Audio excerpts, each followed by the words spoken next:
Born in the year 1906, Princess Marina entered a world of fading empires and burgeoning shadows. In the heart of Athens, the youngest daughter of Prince Nicholas of Greece and Grand Duchess Elena Vladimirovna of Russia, was brought into a dynasty that traced its roots across the continent. Her birth was celebrated with the solemnity of Orthodox tradition, yet the winds of political change were already cooling the Mediterranean air.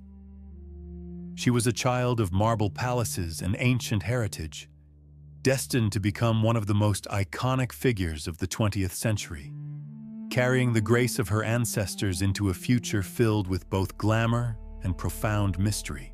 Marina's heritage was a tapestry of European royalty, woven from the threads of Greek, Danish, and Russian bloodlines. Her father, Prince Nicholas, was a man of the arts and intellect, while her mother, the Grand Duchess Elena, brought the formidable prestige of the Romanovs. This dual identity forged Marina's character, balancing the stoic dignity of the Balkans with the refined elegance of the Russian court. She grew up hearing stories of czars and kings, unaware that the very foundations of these monarchies were beginning to crumble under the weight of a changing world, leaving her family as beautiful relics of a vanishing era. The sun-drenched gardens of the Tatoi Palace served as the backdrop for Marina's early years, a Mediterranean paradise that seemed immune to the turmoil of the outside world. Here, she and her sisters played amidst the scent of pine and citrus, their laughter echoing through the ancient olive groves. Yet even in this sanctuary, a sense of mystery lingered, a feeling that their privilege was a fragile glass dome. Her education was rigorous, blending languages, history, and the arts, preparing her for a life of duty. She was a princess of the old world, learning the protocols that would soon be challenged by the fires of revolution. The tranquility of Marina's youth was shattered in 1917 as the Great War's echoes reached Greece. Political instability tore through the nation, pitting the monarchy against revolutionary forces. The young princess watched from the palace windows as the streets of Athens filled with unrest. The abdication of her uncle, King Constantine I, marked the end of her childhood innocence. The family found themselves trapped in a whirlwind of shifting loyalties and mounting danger.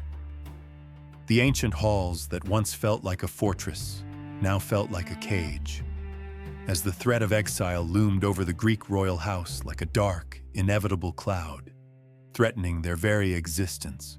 Forced into exile, the family fled to Switzerland, leaving behind the only home Marina had ever known.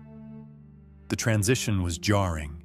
The sprawling palaces of Greece were replaced by more modest villas, and the constant presence of security was a reminder of their precarious status. Despite the loss of their kingdom, Marina's parents insisted on maintaining their royal dignity. In the quiet alpine air, Marina learned the hard lessons of displacement and the value of resilience. She remained a princess in exile, her identity defined not by a throne, but by the quiet strength and grace she cultivated amidst the cold, snow-capped peaks of a foreign land. The 1920s brought the family to Paris, a city of light that offered both refuge and a new set of challenges. Though they moved in the highest circles of society, the Greek royals lived in a state of genteel poverty, their wealth largely seized or lost to time. Marina watched as her mother sold her legendary Romanov jewels to sustain their lifestyle. This period of hardship refined Marina's character, teaching her to navigate the world with elegance despite limited means. She became a fixture of the Parisian salons, her natural beauty and innate sense of fashion beginning to draw the attention of the European elite and the hidden power players. In Paris, Marina immersed herself in the arts, developing a sophisticated palette that would later define her public image. She studied painting and music, finding solace in creativity while her family's future remained uncertain. Her style was not merely about clothing. It was a form of self-expression and a shield against the humiliations of exile. She possessed a rare ability to look regal in the simplest of garments, a quality that intrigued photographers and artists alike. As she transitioned into adulthood, she became a symbol of a new kind of royalty, one that was modern, intellectual, and undeniably glamorous, despite the shadows of her past. Fate intervened during a visit to London, where the exiled Greek princess was introduced to the inner circle of the British royal family. It was here that she first encountered Prince George, the Duke of Kent, the dashing and somewhat rebellious fourth son of King George V. Their initial meeting was polite, but held an underlying spark that neither could ignore. London, with its fog-drenched streets and ancient stone monuments, felt like a world away from the sun of Athens. For Marina, this city represented a possible return to the stability and grandeur her family had lost, hidden within the mysterious protocols of the British court. The courtship between the prince and the princess was a whirlwind of secret meetings and high society galas. George was captivated by Marina's sharp wit and her continental poise, while she was drawn to his charm and shared love for the arts. They found common ground in their roles as younger siblings of more prominent royals, both seeking to carve out their own identities. As they navigated the strict protocols of the British court, their bond deepened into something genuine. The romance was more than a political match. It was a union of two restless souls looking for a sense of belonging in a rapidly changing European landscape. In August 1934, the world was set ablaze with news that would change the course of British history. The engagement of Princess Marina to Prince George, the Duke of Kent, was announced to a public hungry for romance amidst the Great Depression. She was the first foreign princess to marry into the British royal family in decades, bringing with her an air of continental sophistication and an impeccable sense of style. The union promised a bridge between the ancient traditions of Greece and the storied halls of Windsor, marking the beginning of her journey as the glamorous duchess who would captivate an empire and intrigue a nation. As the news of the engagement reverberated through London's foggy streets, Princess Marina's arrival at Victoria Station became an event of unprecedented scale. Thousands of people, eager for a glimpse of the Greek princess, crowded the platforms despite the damp British chill. Stepping off the train, she was a vision of continental elegance, her poise unshaken by the flashbulbs of the press. For a nation weary of economic hardship, Marina represented a beacon of modern glamour and old-world royalty, a duality that defined her immediate and overwhelming popularity with the British public. The transition from the sun-drenched Mediterranean to the somber, tradition-bound court of St. James's was a challenge Marina met with effortless grace. She was presented to King George V and Queen Mary at Buckingham Palace, where her sharp intellect and impeccable manners earned the stern monarch's approval. Unlike many of her predecessors, Marina was not intimidated by the rigid protocols of the British establishment.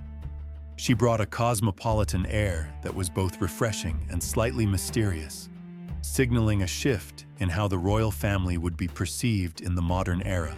Behind the scenes, preparations for the royal wedding were a whirlwind of diplomatic coordination and haute couture. Marina chose the renowned designer Edward Molyneux to create her bridal gown, insisting on a look that was both timeless and avant-garde. The dress, woven with silver thread and featuring a distinct pattern of lilies of the valley, was a masterpiece of 1930s design. As the date approached, the mystery surrounding the final look grew, fueling a public fascination with Marina's wardrobe that would eventually transform her into one of the world's premier fashion icons. On November 29, 1934, Westminster Abbey was transformed into a stage for one of the most spectacular royal weddings of the century. Marina walked down the aisle to the solemn strains of the organ, her long, shimmering train following her like a river of silver. Prince George, the Duke of Kent, stood waiting in his naval uniform, his expression a mix of pride and duty. The ceremony was broadcast on the radio to millions, marking the first time the public could feel so intimately connected to a royal union that felt both ancient and remarkably new. Following their marriage, the Duke and Duchess of Kent established their home at 3 Belgrave Square, which quickly became the center of a sophisticated social circle. Marina brought a touch of European flair to London's high society, hosting intellectuals, artists, and diplomats. However, beneath the surface of glamour lay the complexities of her husband's personality. Prince George was known for his bohemian tastes and sometimes turbulent private life. Yet Marina remained a pillar of stability and poise, navigating the intricate politics of the royal court with a quiet, observant intelligence that kept the public intrigued. Marina's influence on British fashion was immediate and profound. Every hat she wore, every silhouette she debuted, was analyzed and replicated by women across the empire. She popularized the pillbox hat, structured shoulders, and the Marina blue color, which became a staple of mid-30s elegance. Her style was not merely about vanity. It was a carefully crafted image of modern royalty that projected strength and sophistication during a decade of rising political tensions. She understood the power of visual communication, using her wardrobe to bridge the gap between her foreign origins and her British future. Despite the public adulation, the couple's life was not without its shadows. Prince George struggled with the expectations of his role, often finding himself at odds with the more conservative elements of the palace. Marina, however, proved to be an adept diplomat, smoothing over tensions and maintaining a flawless public front. Their marriage was a partnership of modern sensibilities in an ancient institution, but the clouds of European instability were gathering on the horizon. The Duke's frequent travels and his interest in aviation added a sense of restlessness to their shared life, which Marina managed with stoic composure. In 1935, the birth of their first child, Prince Edward, solidified Marina's place in the hearts of the British people. She embraced motherhood with the same meticulous care she gave to her royal duties. The nursery at Belgrave Square became a sanctuary away from the prying eyes of the press, though the public clamored for every detail of the new royal baby. Marina navigated the balance between her public persona as a glamour icon and her private role as a mother, always maintaining a level of aristocratic distance that only enhanced the public's fascination with her mysterious allure. The year 1936 brought a seismic shift to the monarchy with the death of King George V and the subsequent abdication crisis of Edward VIII. As the foundations of the British throne were shaken, Marina and Prince George found themselves thrust into a more prominent position. The Duke's brother, the new King George VI, relied on the Kents to help stabilize the family's image. Marina's unwavering poise during the abdication turmoil provided a sense of continuity and dignity. The glamorous Duchess was no longer just a fashion icon. She was now a vital representative of a monarchy under siege. With the coronation of George VI in 1937, Marina's responsibilities intensified. She and the Duke became the face of the royal family's outreach, traveling extensively and attending countless state functions. Her ability to combine traditional royal duty with a modern, approachable style made her an indispensable asset to the new king. However, the shadow of war was beginning to loom over Europe. As the Duchess of Kent, Marina watched her homeland of Greece and her adopted home of Britain prepare for a conflict that would eventually test her resilience and change the trajectory of her life forever. As 1938 dawned, the air in London grew heavy with the threat of another great war. Marina and the Duke of Kent found themselves in the inner sanctum of power, reading frantic dispatches from across the continent. While Neville Chamberlain sought peace, Marina, with her Greek heritage, knew all too well the volatility of European borders. She stood by her husband's side, her fashionable gowns replaced by more somber attire, reflecting the gravity of the geopolitical crisis. The glamour of the early 30s was fading, replaced by a cold, calculating realism that demanded strength and unwavering royal presence. September 1939 arrived with a grim finality. As the wireless broadcast the declaration of war, Marina's life shifted from the social whirlwind of the court to the harsh realities of a nation at arms. The Duke of Kent immediately sought active service, while Marina prepared to lead from the home front. Her royal status was no longer a shield, but a platform for service. The transition was stark. The once glittering Duchess now faced the prospect of her husband departing for dangerous missions, her own future entwined with the survival of the British Empire and her occupied Greek homeland. Determined to contribute directly, Marina joined the Women's Royal Naval Service, better known as the Wrens. Shedding her Parisian silks for the stiff navy blue uniform, she took her role seriously, undergoing training and inspections like any other officer. She became the commandant of the WRNS, visiting naval bases and encouraging thousands of women who had joined the war effort. This transformation, from a fashion icon to a military leader, solidified her place in the hearts of the British public. She was no longer just a foreign princess. She was a symbol of British resilience in the face of tyranny. When the Blitz began in 1940, London became a landscape of fire and rubble. Marina refused to flee to the countryside for long, choosing instead to remain visible in the capital. She visited bombed-out neighborhoods, her presence a beacon of continuity amidst the chaos. The sight of the Duchess of Kent picking her way through debris, dressed simply but elegantly, provided a powerful morale boost to the weary citizens. She understood that her visibility was her most potent weapon, demonstrating that the crown stood shoulder to shoulder with the people during their darkest hours of the 20th century, regardless of the danger. Inside the damp, crowded air raid shelters of the East End, Marina's grace never faltered. She spoke with mothers, shared stories with children, and listened to the harrowing accounts of those who had lost everything. These interactions were not mere photo opportunities. Marina felt a deep connection to the suffering, fueled by her own memories of exile and loss. Her ability to bridge the gap between royalty and the common man was never more evident. In these subterranean halls, the Duchess found a new purpose, her glamorous past serving as a distant memory compared to the urgent needs of the present. News from her homeland became increasingly dire as the Axis powers invaded Greece.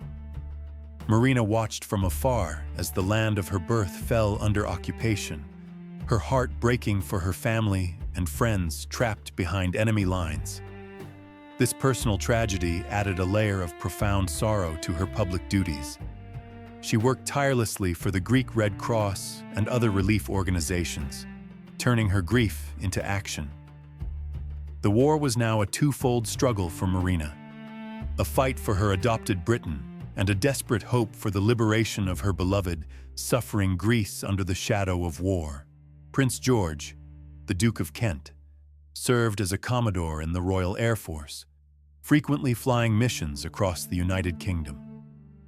Marina lived with the constant anxiety familiar to every wartime wife, knowing each flight carried immense risk. Despite the danger, George remained dedicated to his duties, inspecting airfields and boosting the spirits of the airmen. The couple's rare moments together were precious, shared in the quiet corners of their country home, Coppens. They were a modern royal couple defined by service, their lives perpetually overshadowed by the roar of aircraft engines and the uncertainty of the sky. On August 25, 1942, the unthinkable happened. The Duke of Kent was traveling to Iceland on a welfare mission when his flying boat crashed into a hillside in Scotland. There were no survivors. Marina, just 35 years old, and having recently given birth to their third child, Prince Michael, was suddenly a widow. The news shattered the nation and devastated the royal family. The glamorous life they had built together was extinguished in a moment of mechanical failure and fog, leaving Marina to navigate the remaining war years with a broken heart and the heavy mantle of single parenthood. The funeral of the Duke of Kent was a somber affair, conducted under the restrictions of wartime Britain. Marina stood tall, a figure of dignified sorrow draped in black, her composure a testament to her royal upbringing. She was the first royal widow of the war, and her grief resonated with thousands of other women who had lost husbands in the conflict. Despite her personal devastation, she knew she had to remain a pillar of strength for her 3 young children and for the country. The vibrant Duchess had been tempered by fire and loss, becoming a figure of tragic, enduring grace. In the wake of her husband's death, Marina did not retreat from public life. Instead, she doubled her efforts, fulfilling not only her own engagements, but many of those George would have attended. She balanced the demands of motherhood with the rigors of state duty, raising Prince Edward, Princess Alexandra, and baby Prince Michael in the shadow of war. Her resilience became a source of inspiration, proving that even in the face of immense personal tragedy, the call to service remained paramount. Marina's story moved into a new chapter, defined by a quiet, persistent strength that would endure for decades. As the smoke of World War II cleared, Britain emerged into a period of deep austerity, but Princess Marina's work was far from over. She remained at Coppens, her country estate, which now served as the anchor for a family navigating the post-war landscape. While the nation rebuilt, Marina maintained a grueling schedule of charitable engagements, focusing on the welfare of veterans and the families of the fallen. She moved through the gray, rationed streets of London with an aura of quiet dignity, her presence a bridge between the old world of imperial duty and the emerging modern era of reconstruction. In 1947, a moment of joy pierced the national gloom as Marina's first cousin, Prince Philip of Greece and Denmark, prepared to marry Princess Elizabeth. For Marina, this was more than a state occasion. It was a gathering of a scattered dynasty. She helped guide the young groom through the intricate labyrinth of British royal expectations, serving as a vital link to his heritage. During the ceremony at Westminster Abbey, Marina stood as a symbol of the enduring connections between the Greek and British houses, her mourning clothes for George, finally replaced by the understated elegance of a senior royal relative. The education of her children became Marina's most private and pressing duty. She was determined that Edward, the new Duke of Kent, would carry the weight of his father's title with the same grace and commitment to service. In the quiet libraries of their home, she oversaw their studies, instilling in them the rigorous discipline required of those born to the throne. The shadow of their father's absence was ever present, yet Marina used it not as a source of grief, but as a foundation for their character, molding them into the future servants of the Commonwealth under her watchful, stern, yet loving eye. The death of King George VI in 1952 struck Marina deeply, marking the loss of a brother-in-law who had been a pillar of support during her widowhood. As the young Elizabeth II ascended the throne, Marina transitioned into the role of an elder stateswoman, She was one of the few who understood the heavy isolation of the crown. Marina's resilience was once again tested as she stood by the new queen, offering the wisdom of her experience. The transition of power was a somber time, and Marina's black-clad figure became a fixture of the mourning ceremonies, representing the continuity of the House of Windsor. In late 1952, Marina embarked on a major diplomatic tour to the Far East on behalf of the Queen. Traveling to Malaya and Hong Kong, she faced the challenges of a rapidly changing British Empire. The Duchess was no mere figurehead. She navigated delicate political landscapes with a sharp intellect and a natural charm that disarmed critics. In the sweltering heat of the tropics, she maintained her impeccable composure, visiting hospitals and military outposts. Her presence reinforced the ties of the Commonwealth during a period of insurgency and upheaval, proving her value as a formidable asset to British foreign policy. The coronation of 1953 was a pinnacle of royal pageantry, and Marina occupied a place of honor. Dressed in magnificent robes that reflected her status, she watched as the young queen was anointed. For Marina, the ceremony was a reminder of the sacred nature of their calling. Despite the grandeur, her thoughts often drifted to the husband who should have been by her side. She remained a figure of fascination for the public, her style and poise captured by the cameras of the world. Yet her true focus remained on the solemnity of the oaths being taken and the weight of the crown. Throughout the 1950s, Marina became a global icon of fashion and sophistication, though she viewed her wardrobe as a uniform for duty rather than a tool for vanity. She curated an image of timeless elegance that commanded respect in every boardroom and banquet hall she entered. However, behind the glamour lay a rigorous financial discipline. Marina managed the Kent estate with a shrewd eye, ensuring her children's futures despite the heavy death duties following George's passing. She was the architect of her own image, a woman who understood that in the visual age, how a royal looked was inseparable from the power they projected. Marina never forgot her roots, and she remained a devoted daughter to her mother, Princess Elena of Greece, until Elena's death in 1957. These continental ties often pulled her heart back to the Mediterranean, even as her life was firmly planted in English soil. She facilitated a bridge between the British royals and their exiled European cousins, hosting gatherings that felt more like reunions of a lost world. This dual identity, British Duchess and Greek Princess, gave her a unique perspective on the shifting borders of Europe, and she remained a silent, powerful influence in the corridors of dynastic power.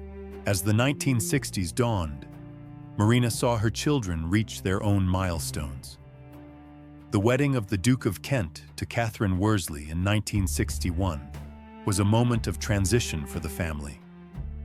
Marina, now the Dowager Duchess, handled the shift with characteristic grace, stepping back to allow the new generation to take the lead while remaining an indispensable matriarch. She watched with pride as her daughter, Princess Alexandra, also took up the mantle of public service. The family line was secure, and Marina's long years of solo parenting and stewardship had finally borne fruit in the stability of the Kent name. Even in her later years, the Duchess of Kent refused to slow down. She continued to serve as the president of Wimbledon, a role she cherished, and represented the Queen at independence ceremonies for former colonies like Botswana and Lesotho. Her schedule remained as packed as it had been in the 1930s.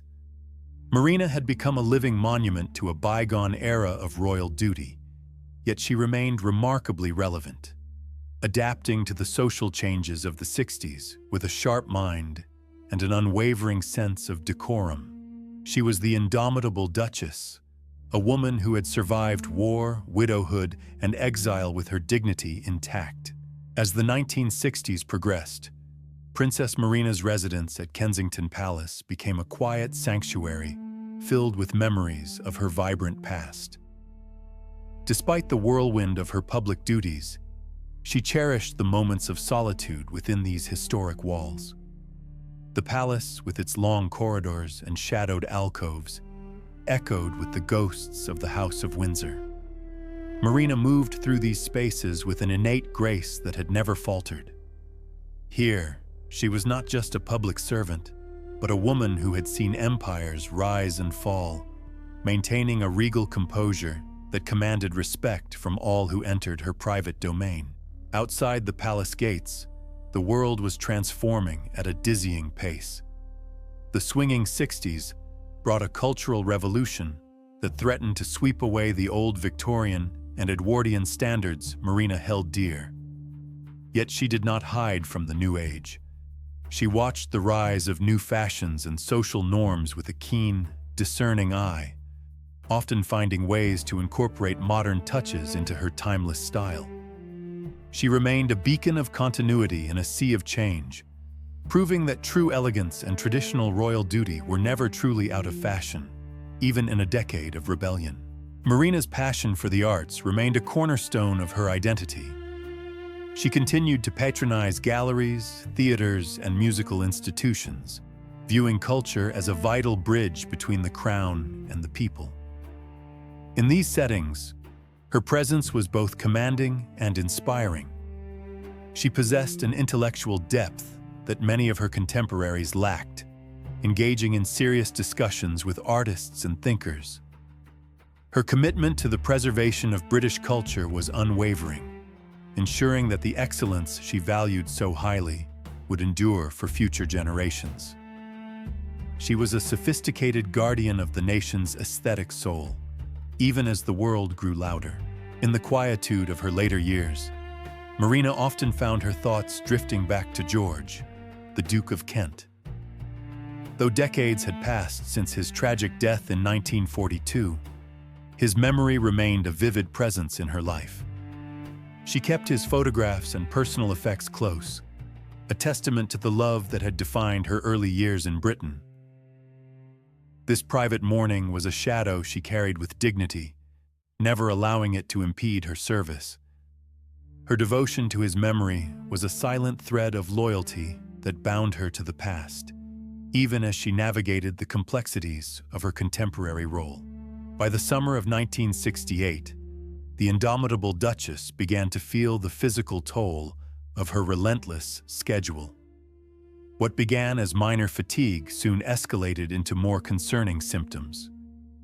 Despite her discomfort, Marina initially refused to abandon her responsibilities, attempting to mask her growing frailty with the same iron will that had seen her through the Blitz. She had always been a woman of steel, and the idea of surrender was foreign to her. However, the shadows were lengthening, and the strength that had sustained her for 61 years was finally beginning to ebb away in the quiet heat of July. The medical diagnosis was swift and devastating, an inoperable brain tumor. Marina received the news with the same stoicism that had characterized her entire life. There were no public outcries or displays of grief. Instead, she prepared herself for the end with a quiet, regal efficiency. She informed her family and the Queen, ensuring that her affairs were in order. Even in the face of her own mortality, the Duchess remained a model of decorum and courage. She faced the inevitable with a steady gaze, her dignity serving as a final, powerful testament to her character as a princess of Greece and Denmark. Her final days were spent at Kensington Palace, surrounded by the family she had raised with such fierce devotion.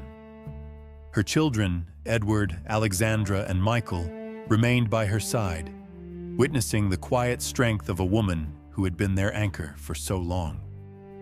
Despite the progression of her illness, Marina remained lucid and engaged, finding solace in the familiar surroundings of her home. The palace, once a hub of royal social life, became a quiet fortress of familial love. She remained the center of their world, a matriarch who had navigated the heights of glamour and the depths of tragedy with unyielding poise. On August 27, 1968, Princess Marina, the Duchess of Kent, passed away peacefully in her sleep at Kensington Palace. She was 61 years old. Her death marked the end of an era for the British royal family.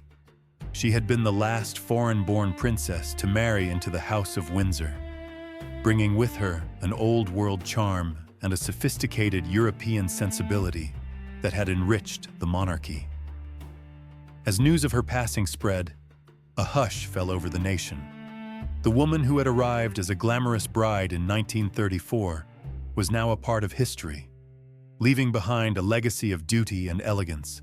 Britain mourned the loss of a woman who had become a symbol of resilience. Tributes poured in from across the Commonwealth, reflecting the deep respect Marina had earned during her years of service. People remembered her not just for her legendary style, but for her tireless work during the war and her unwavering support for various charities. She had been a constant, comforting presence in the national consciousness, a link to the bravery of the 1940s and the elegance of the 1930s. The flags flew at half-mast, honoring a princess who had adopted Britain as her own and served it with every fiber of her being. Marina's funeral was a somber gathering of European royalty and British dignitaries, held at St. George's Chapel, Windsor. As she was laid to rest beside her beloved George at Frogmore, the mantle of her legacy passed to her children. They inherited not only her titles but also her deep sense of public service and her commitment to the arts. Though the Duchess was gone, her influence remained woven into the fabric of the royal family. She had shown that glamour and duty were not mutually exclusive, and her story would continue to inspire those who sought to live with grace, courage, and an unwavering sense of purpose. While Marina's physical presence had departed, her story invites a journey back to its origins, the scorched hills of Greece and the refined salons of Europe. Born a princess of Greece and Denmark, her early years were shaped by the volatility of the Balkan political landscape. The whispers of revolution often echoed through the marble corridors of her childhood homes. This wasn't merely a life of privilege, but one of constant transition and the looming threat of exile, forging a resilience that would later define her role in the British monarchy. Her legacy began in the crucible of a changing world, where ancient traditions met the harsh realities of the 20th century. In the early 20th century, the Greek royal family faced repeated upheaval. For young Marina, the sound of marching boots outside the palace gates became a familiar rhythm. She witnessed the fragility of power firsthand as her family was forced into exile during her youth. These experiences instilled in her a profound understanding of duty and the ephemeral nature of royalty. Amidst the chaos of the First World War and the ensuing political strife, Marina developed a quiet strength. She watched her world crumble and transform, learning that a true princess must remain composed even when her throne is uncertain and her future is shrouded in the fog of war. Exile eventually led the family to the cultural heart of Europe, Paris. It was here, amidst the avant-garde movements and the high-fashion houses of the 1920s, that Marina's iconic style was born. She moved through the city with an innate elegance, absorbing the sophisticated aesthetics that would later revolutionize the British court. Paris offered her a sanctuary where she could refine her tastes in art and fashion, blending her royal heritage with a modern, cosmopolitan flair. She was no longer just a displaced princess. She was becoming a woman of unparalleled grace, preparing for a stage far larger than she could yet imagine, all while maintaining her serious, aristocratic reserve.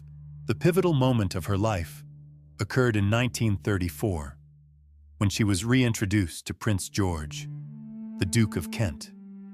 He was the glamorous, artistically inclined son of King George V, and their connection was immediate and profound. They shared a love for music, theater, and the finer things in life, making them the most modern couple in the British royal family. Their engagement was not just a political alliance, but a genuine romance that captivated the public's imagination. In the shadowed drawing rooms of London, a new chapter was being written, one that promised to bring a fresh, vibrant energy to the monarchy while honoring its ancient, mysterious traditions. The preparations for the royal wedding were an affair of immense scale and historical significance. Marina worked closely with designers to ensure her gown reflected her heritage and her personal style, choosing silver lame and fine lace. The atmosphere in London was electric, as the city prepared to welcome its first foreign bride in decades. Behind the scenes, the weight of tradition pressed upon her, yet Marina moved through the protocols with a serene confidence. The wedding was to be more than a ceremony. It was a carefully choreographed statement of royal continuity and international friendship during a time of global uncertainty, rendered in the high detail of a documentary. On November 29, 1934, the streets of London were lined with thousands of spectators eager to glimpse the Princess of the People. As Marina traveled to Westminster Abbey, the cheers of the crowd underscored the public's fascination with her beauty and poise. The wedding was the first to be broadcast by radio, allowing millions across the empire to participate in the solemnity and splendor of the event. Inside the abbey, the dim, hallowed light fell upon the couple as they exchanged vows, sealing a union that promised a new era of glamour and social grace for the British throne, captured in the dark, serious tones of history. As the Duchess of Kent, Marina quickly established herself as a leading figure in British society. She didn't merely attend events, she actively championed the arts, visiting galleries and supporting contemporary artists with a discerning eye. Her home, Coppens in Buckinghamshire, became a hub of intellectual and cultural life, filled with the music and conversation of the era's greatest minds. Despite the growing shadows of political unrest across Europe, Marina maintained a court of elegance. She understood that culture was the soul of a nation, and her patronage served to elevate the British artistic landscape to new heights, blending the ancient with the modern in a serious, dedicated manner. However, the bright lights of the 1930s began to dim as the clouds of World War II gathered. Marina's sense of duty shifted from the patronage of the arts to the service of a nation at war. She joined the Women's Royal Naval Service, taking on the role of commandant, and visited hospitals and factories across the country. Gone were the elaborate gowns, replaced by the practical, somber uniform of a woman dedicated to the war effort. She faced the Blitz with the same stoicism she had learned in her youth, proving that her glamour was not a mask, but a reflection of her inner strength and unwavering commitment. Tragedy struck in August 1942 when Prince George was killed in a flying accident while on active duty. The loss shattered Marina's world, leaving her a widow at only 35 with 3 young children. The news was a blow to the nation, which had come to adore the vibrant couple. In the aftermath, Marina retreated into a period of deep mourning, the shadows of the war now personal and overwhelming. Yet, even in her grief, she maintained a public dignity that commanded respect. Her husband's death was a sacrifice for his country, and Marina bore that burden with a quiet, heartbreaking resolve that spoke of her royal character. Left to raise Prince Edward, Princess Alexandra, and Prince Michael alone, Marina dedicated herself to their upbringing and her continued royal duties. Life at Coppens was now quieter, marked by the absence of George but filled with the determination to honor his memory. She balanced the demands of motherhood with her public responsibilities, often traveling on behalf of the king. the Duchess became a symbol of resilience for many British families who had also suffered loss. Her journey through the darkness of war and widowhood solidified her place in the hearts of the people, not just as a style icon, but as a pillar of strength and duty. As the lights of London flickered back to life, following the hard-won peace of 1945, Princess Marina found herself at a crossroads of public joy and profound personal melancholy. The city rejoiced, celebrating the end of a conflict that had claimed her beloved husband, Prince George, while the public saw a resilient widow standing tall beside the King and Queen on the balcony of Buckingham Palace. Marina's private moments were colored by the quiet ache of a missing partner. She remained a steadfast pillar of the monarchy, her presence a bridge between pre-war elegance and the somber reality of a nation in reconstruction. Her duty to the crown never wavered, even as she navigated the complexities of being a single mother in a world that was rapidly and irrevocably changing. In 1947, a glimmer of royal splendor returned to London with the wedding of Princess Elizabeth to Marina's first cousin, Philip Mountbatten. Marina, ever the arbiter of style and protocol, played a crucial role behind the scenes, offering guidance to the young couple. She saw in Philip a kindred spirit, an outsider navigating the rigid expectations of the British court. During the celebrations at Westminster Abbey, Marina stood as a symbol of continuity, her impeccable fashion and dignified bearing providing a sense of stability. Though her own heart remained tethered to the memory of George, she championed the joy of the next generation, ensuring the traditions of the House of Windsor were upheld with grace and sophisticated glamour. The early 1950s brought another wave of sorrow, as King George VI's health declined, leading to his passing in 1952. Marina, now a senior member of the royal family, stepped into the role of a supportive aunt to the new queen, Elizabeth II. The atmosphere at court was heavy with the weight of the new Elizabethan era, and Marina served as a bridge between the old guard and the young monarch. Her experience as a widow and a working royal made her an invaluable advisor during this transition. She moved through the corridors of Kensington Palace with a quiet authority, her grief tempered by a renewed sense of purpose in serving the new queen and preserving the dignity of the monarchy. The coronation of Queen Elizabeth II in 1953 was a moment of global spectacle, and Princess Marina was a central figure in the traditional ceremonies. Dressed in her finest regalia, she represented the elegance and historical weight of the Greek and British royal lineages. Despite the pageantry, the day was a reminder of the vacuum left by her husband, who would have stood by her side. Marina's focus remained on her children, ensuring they understood the significance of their heritage. She became a model of royal professionalism, her every public appearance calculated to inspire confidence in the monarchy's future, blending her innate fashion sense with the gravity of her official duties. As the British Empire began to transform into the Commonwealth, Marina took on increasingly significant international roles. In 1957, she traveled to Ghana to represent the Queen at the nation's independence celebrations. This was a challenging diplomatic assignment, requiring a delicate balance of colonial history and future cooperation. Marina navigated the heat and the political complexities with her trademark poise, winning over local leaders and the public alike.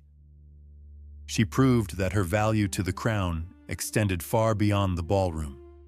She was a skilled diplomat who could communicate the monarchy's respect for emerging nations, solidifying her reputation as a global ambassador for Britain during a period of decolonization. Life at Kensington Palace became Marina's sanctuary, where she cultivated a salon of intellectuals, artists, and diplomats. She was more than just a royal.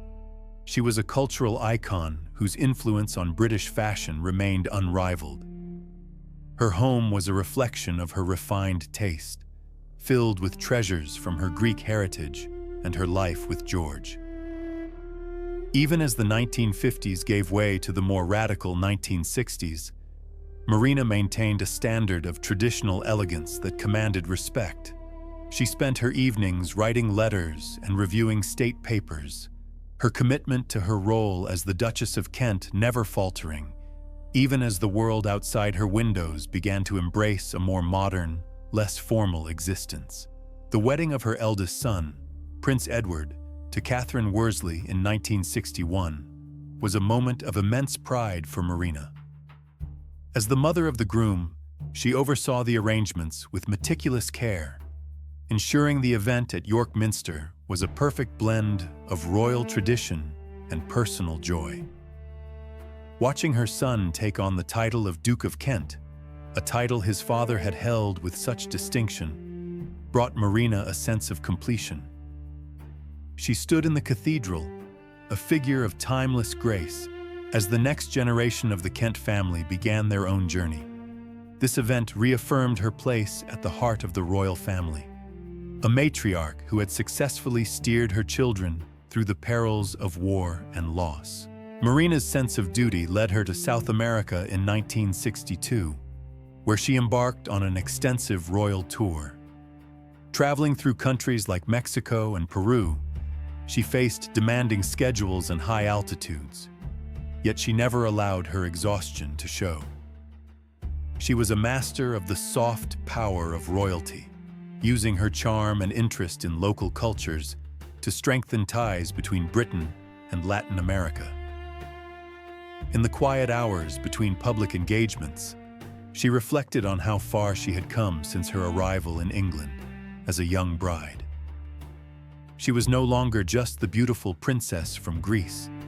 She was a veteran stateswoman, respected for her intellect and her unwavering devotion to the Commonwealth.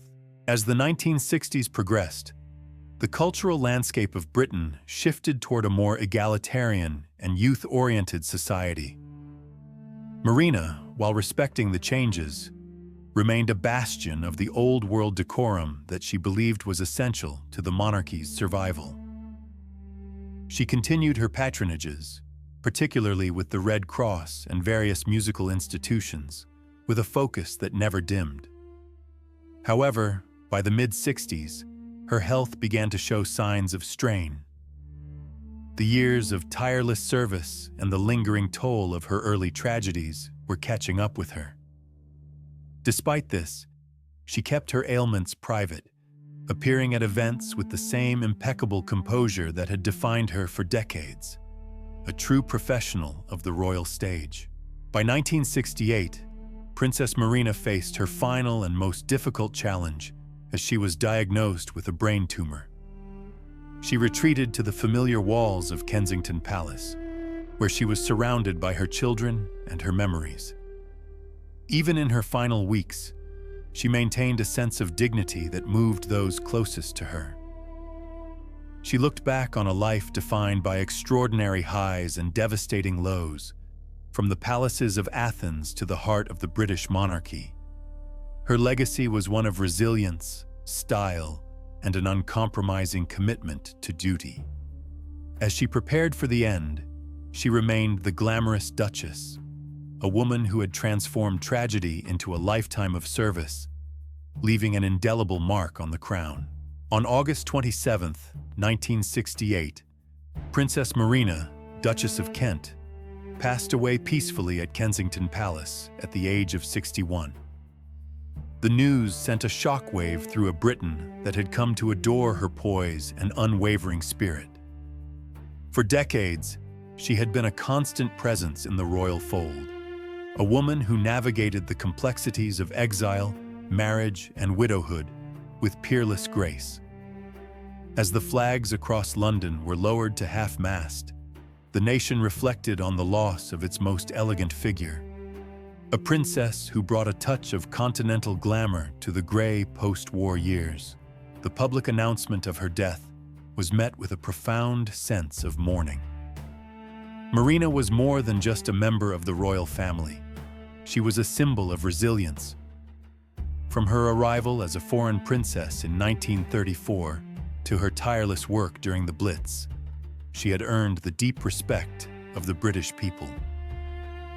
In the quiet corridors of the palace, the staff remembered a woman who was exacting but deeply kind, a perfectionist who expected much but gave even more in return. Her passing marked the end of an era of classic royal sophistication. Inside Kensington Palace, her children, Edward, Alexandra, and Michael, gathered to manage the estate of a woman who had been their anchor.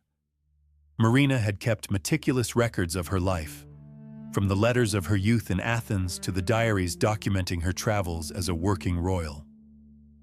These artifacts revealed a woman of deep intellectual curiosity and artistic talent.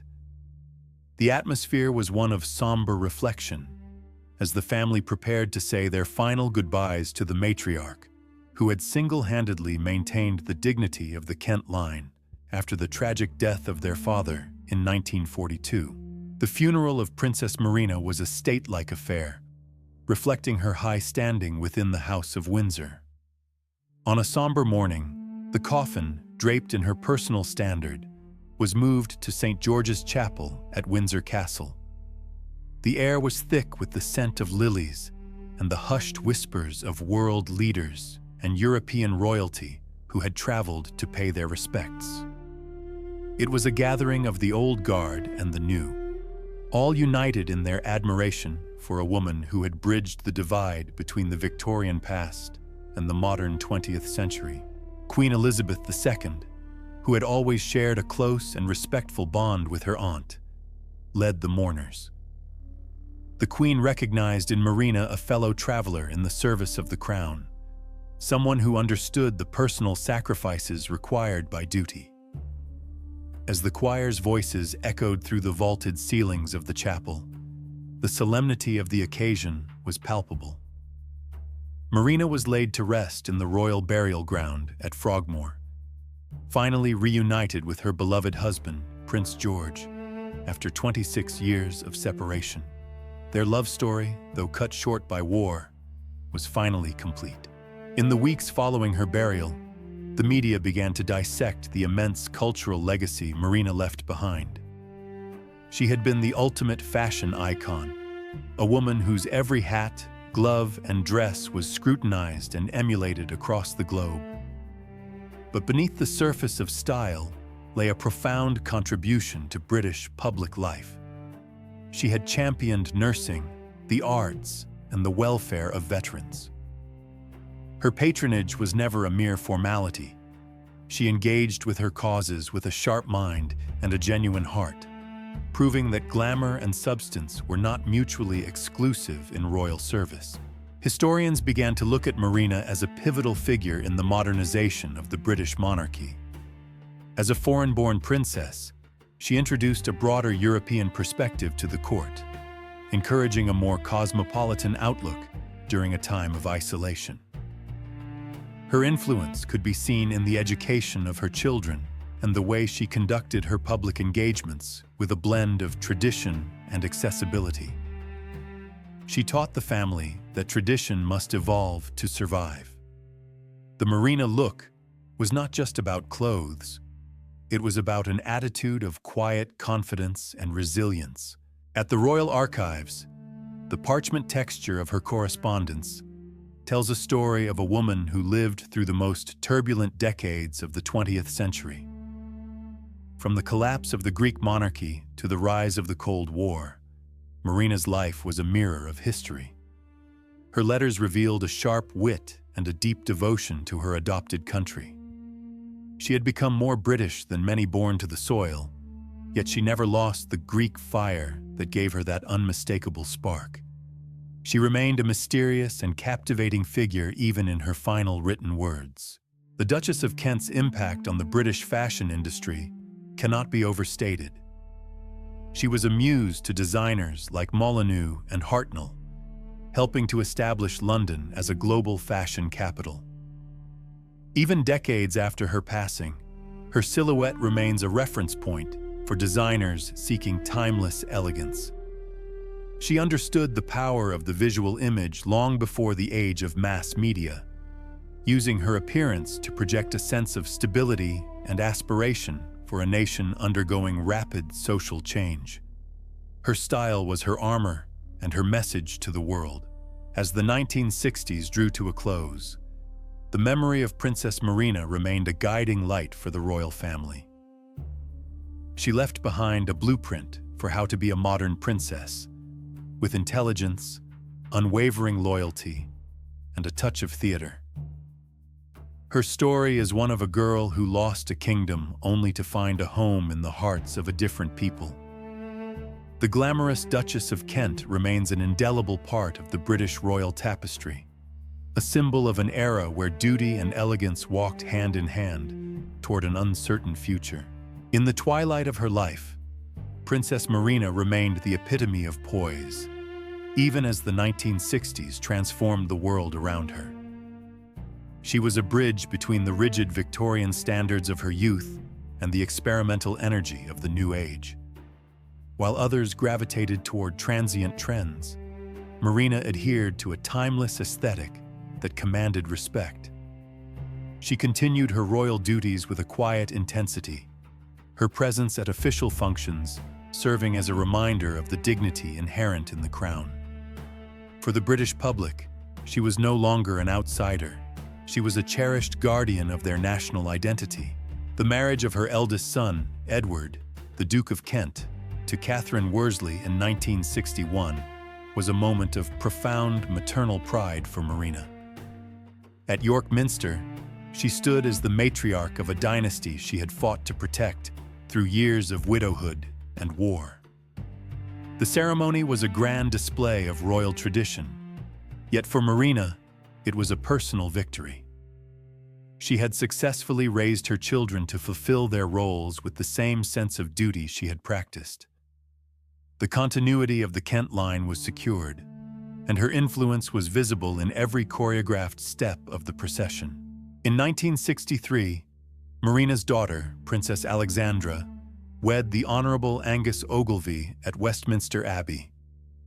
Marina watched as her daughter, who had inherited her grace and charm, stepped into her own public life. The event was a testament to Marina's success in weaving her children into the fabric of British society.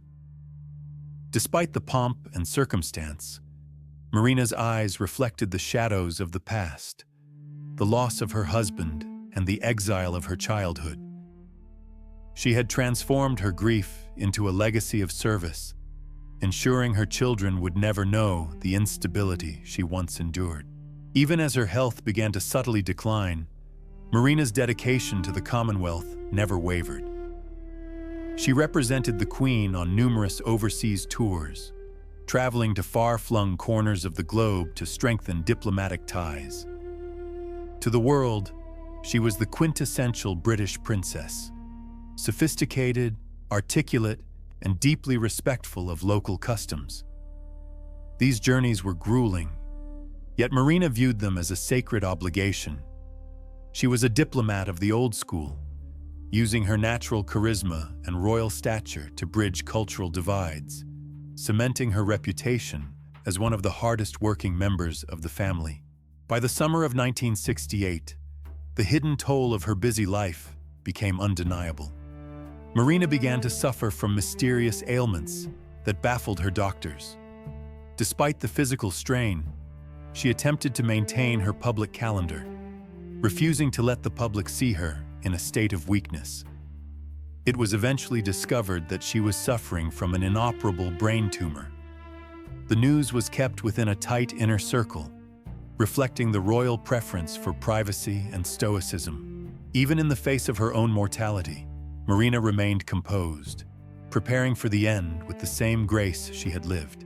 On August 27, 1968, Princess Marina passed away peacefully in her sleep at Kensington Palace, surrounded by her beloved children. She was only 61 years old. Her death marked the end of an era, as she was the last foreign-born princess to marry into the British royal family. The news sent a wave of grief through the nation and the various charities she had championed for decades. In her final moments, the girl from Athens had become a symbol of British resilience. Her life, which began in the palaces of Greece, concluded with the quiet dignity of a true English rose. The funeral service at St. George's Chapel, Windsor, was a gathering of European royalty and British dignitaries, all paying their final respects to the Duchess of Kent. As the coffin, draped in her personal standard, was carried through the historic chapel, the silence was heavy with the weight of her legacy. She was laid to rest at the royal burial ground, Frogmore, beside her husband, Prince George. After 26 years of separation, the couple was finally reunited. The service was a masterclass in royal solemnity, reflecting the serious and disciplined life Marina had led since arriving on British shores. In the wake of her death, the fashion world mourned one of its most authentic icons. Designers and photographers recalled her innate sense of style, which was never forced or performative. Marina had understood that for a princess, clothing was a uniform of duty and a language of respect. Her penchant for tailored suits, dramatic hats, and the signature Marina blue had left an indelible mark on 20th century couture. Her wardrobe was more than just fabric. It was a carefully constructed image of stability and elegance that had helped the monarchy navigate the turbulent middle years of the century. The archival rooms of Kensington Palace hold the letters and personal effects that tell the deeper story of Marina's life. Among the parchment and ink are reflections of a woman who never forgot her Greek roots, even as she became the quintessential British Duchess. Her correspondence reveals a keen intellect and a sharp wit, hidden beneath the polished exterior of her public persona. These documents serve as a bridge to a vanished world of European royalty, where family ties crossed borders and duty was the ultimate law. Marina's personal history remains a vital chapter in the broader narrative of the British crown. Today, Princess Marina's influence can still be felt in the modern royal family. Her blueprint for the professional princess, balancing glamour with a tireless work ethic, continues to guide new generations. She proved that one could be a fashion icon and a serious diplomat simultaneously, never sacrificing substance for style.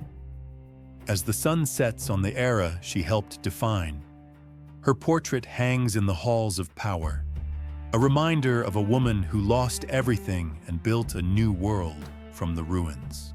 The glamorous Duchess of Kent remains a beacon of elegance, duty, and enduring royal mystery. Princess Marina's enduring legacy was forged not just in her royal bloodline, but in the way she fundamentally reshaped the public's perception of the monarchy. She understood that a princess was a living symbol, a bridge between the ancient traditions of the court and the evolving expectations of a modernizing society.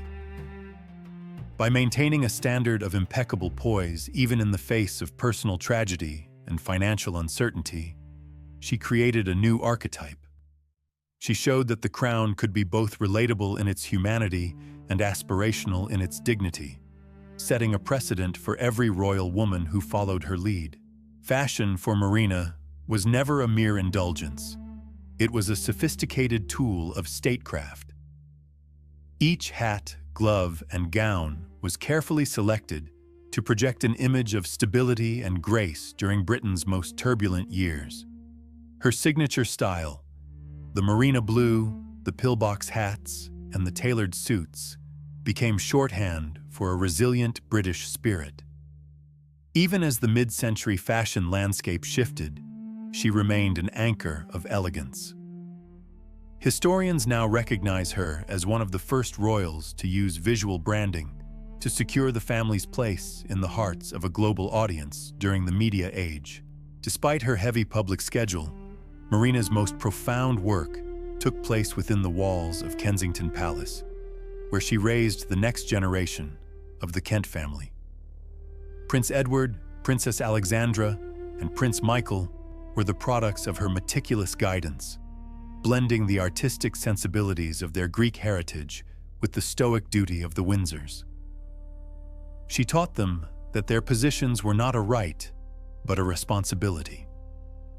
This domestic sphere was her sanctuary, where the glamorous Duchess could drop the public mask and focus on the survival and prosperity of her children's future in a changing world. As the 1960s dawned, the world began to move at a faster, more irreverent pace. Yet, Marina did not become a relic of the past. She adapted. She continued her royal tours, visiting the Caribbean and Southeast Asia, representing the Queen with a seasoned authority that younger royals admired. She navigated the swinging 60s with her characteristic dignity, bridging the gap between the old guard and the new era. Her presence at state dinners and official functions provided a sense of continuity, a living link to the pre-war era that gave the modern monarchy its historical depth and gravity. In August 1968, the light began to fade on one of the 20th century's most captivating lives.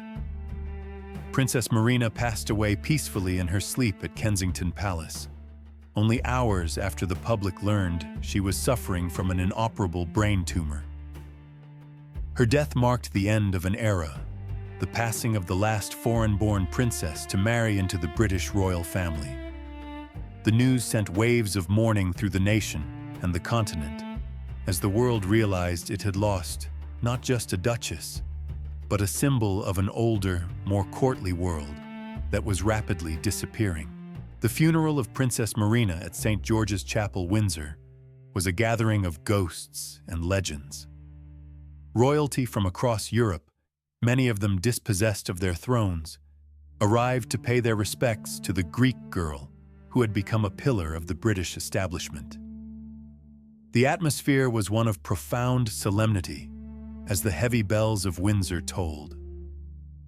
As her coffin was lowered into the royal vault, it was not just a woman being laid to rest, but the personification of a particular kind of royal grace, one that combined the iron will of a survivor with the elegance of a queen. Marina's story remains a fascinating study in identity. She was an outsider who became the ultimate insider, a penniless exile who secured the future of a dynasty. Her life was a testament to the idea that one's circumstances do not define their destiny, but their character does. She never forgot her Greek roots, often speaking the language with her sisters and cousins, yet she served the British crown with a fierce loyalty that was never questioned. This duality, the exotic princess and the dutiful duchess, is what made her such a compelling figure to the public and the press alike. In the modern era, the Marina effect is still visible in the way royal women curate their public personas. Modern duchesses and princesses often look back at archival footage of her, studying her walk, her poise, and her ability to remain enigmatic while under the intense scrutiny of the cameras. She was a pioneer of the royal uniform, understanding that a consistent visual identity helped the public connect with the office she held. Her portrait in the royal collection serves as a silent mentor to those who now walk the same halls, reminding them that duty and glamour are not mutually exclusive. Today, the physical remnants of her life, the Fabergé cigarette cases, the silk sketches, and the bundles of letters written in her elegant hand, are kept in climate-controlled archives, protected as part of the nation's heritage. Each item tells a story of a woman who valued beauty and history above all else. Historians sift through these fragments to understand the woman behind the Duchess, finding a person of deep intellect and sharp wit. These artifacts are the final clues to the mystery of Marina, a woman who lived her life as a masterpiece of public service and private resilience. As we conclude the story of Princess Marina, the glamorous Duchess of Kent, we see a woman whose life encompassed the fall of empires and the rise of the modern world. She was the last of the great royals, a figure who carried the weight of her crown with a grace that seems almost otherworldly today. Her journey from the ruins of a Greek revolution to the heart of the British establishment is a timeless tale of endurance. Marina remains a beacon of elegance, a reminder that even in the darkest of times, one can choose to walk with dignity, style, and an unwavering sense of duty.